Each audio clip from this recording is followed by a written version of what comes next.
Gardez vos crédits, on rouvrira le standard d'ici quelques instants. Nous avons notre invité comme chaque matin. Et notre invitée est une psychologue, diplômée, formatrice, auteure, spécialiste de la famille. C'est ce qui nous intéresse. Nathalie Colin-Fagotin. Bonjour Nathalie. Bonjour. Ça va bien ? Oui, bien, merci. Merci, comme je le dis chaque jour, de prendre un petit peu de temps, alors que vous êtes en télétravail, pour aider nos auditeurs et téléspectateurs à cette heure-ci. Ce matin, les conséquences psychologiques de la mise en quarantaine. On imagine qu'il y en a des conséquences.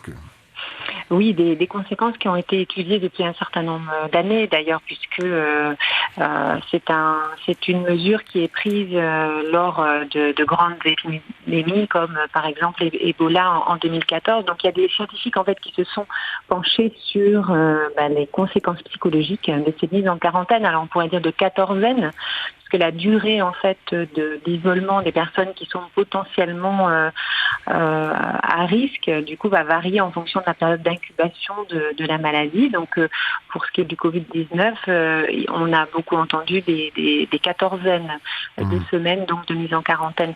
Alors,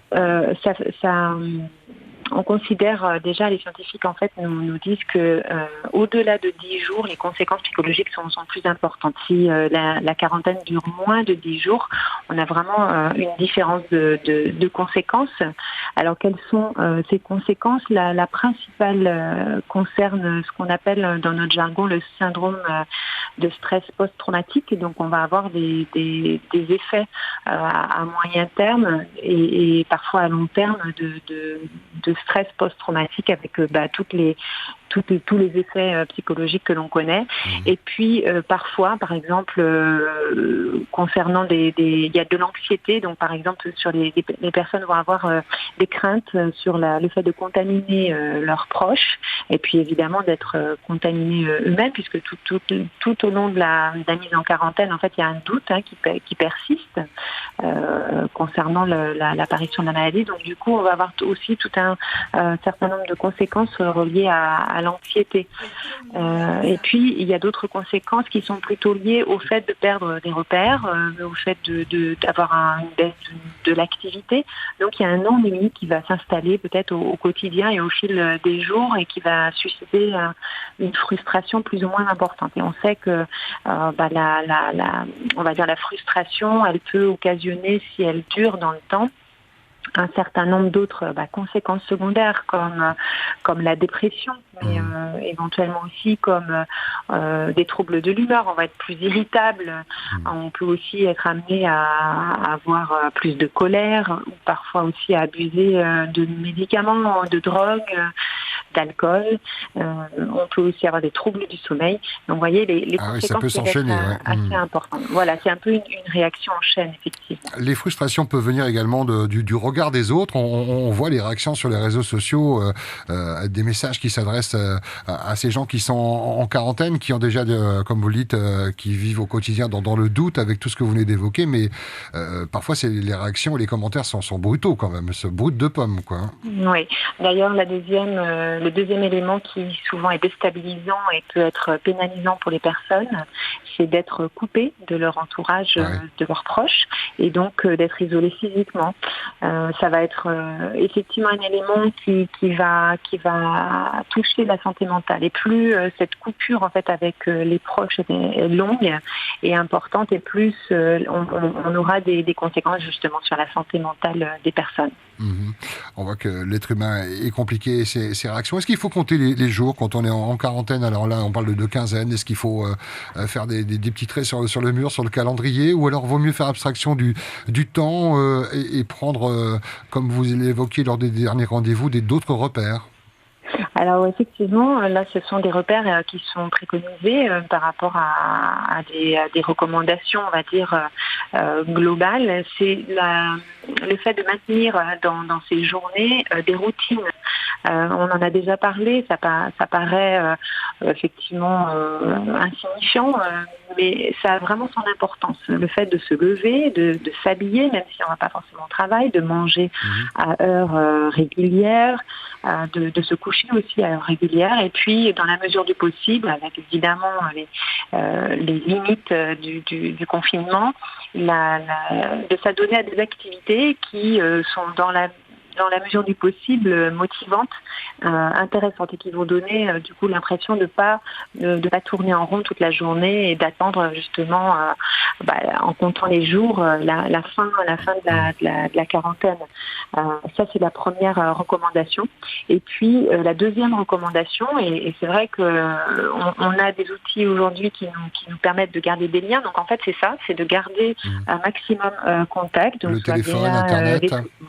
Téléphonique ou via toutes les solutions via Internet pour garder donc le contact avec les proches, la famille, les amis, s'organiser comme certaines initiatives, un petit temps comme on le ferait dans la, on va dire hors confinement, on se réunirait. Là, on peut se donner un rendez-vous avec, par exemple, un petit groupe d'amis en même temps, et puis s'organiser une petite discussion virtuelle, mais qui a toute son importance. Les liens sociaux, c'est vraiment quelque chose qui participe chez l'être humain au bien-être. D'ailleurs, on pourra en reparler. À l'inverse, le sentiment de solitude et d'isolement est souvent un sentiment très lourd à gérer. Les personnes qui sont mises en quarantaine, qui sont pas nombreuses, s'expriment très peu sur notre radio. On peut le comprendre du fait qu'il y ait ces réactions, ce regard des autres.